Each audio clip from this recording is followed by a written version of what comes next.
আমি জীবননগর বাস করি। আমার খাওয়া পুরন্দরপুর হালদারপাড়ায় আমার 3 বিঘের উপরে জমি কলা গাছ ছিল। কে বা কারা রাত্রে এসে সকালবেলা কাটতে এসে দেখি যে কলা সব কেটে ফেলেছে। কে বা কারা প্রায় 100 খান্দি মতো কেটে ফেলাইছে, তার অর্ধেক করে ফেলাইছে, যা বিক্রি অযোগ্য। এমত অবস্থায় আমি আমার এই একজন কৃষক হয়ে আসলে এত বড় ক্ষতি আসলে মেনে নেওয়া যায় না।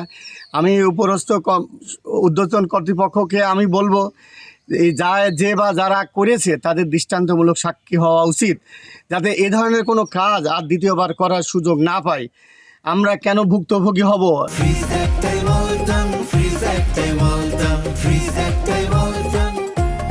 আসসালামু আলাইকুম। আমি মহেশপুর উপজেলায় ফতেপুর ইউনিয়নের পুরন্দপুর ব্লকের উপসহকারী কৃষি কর্মকর্তা। আমার এই পুরন্দপুর ব্লকের 6 নম্বর ওয়ার্ডে ঘাটপাড়ায় এখানে হচ্ছে মেজবাউর নামে একজন কৃষকের কলা বাগানে ব্যাপক ক্ষতি হয়েছে। পরিপুষ্ট কলা, এই যে আপনারা দেখছেন, পরিপুষ্ট কলা রাতের আধারে কেউ কেটে দিয়েছে এবং তার অনেক কলা গাছের এই অবস্থা করেছে।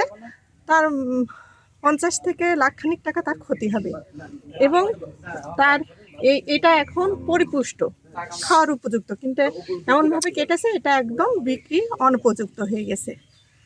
এজন্য আসলে আমরাও খুব ব্যথিত যে আসলে এত পরিচর্যা করার পরে যখন তার টাকা আসবে, তার অর্থ অনৈতিক হলে খুবই কষ্ট লাগছে যে তার এমনটা ক্ষতি হয়েছে, এখন সে এই কলা বিক্রি করতে পারবে না, এমন অবস্থা।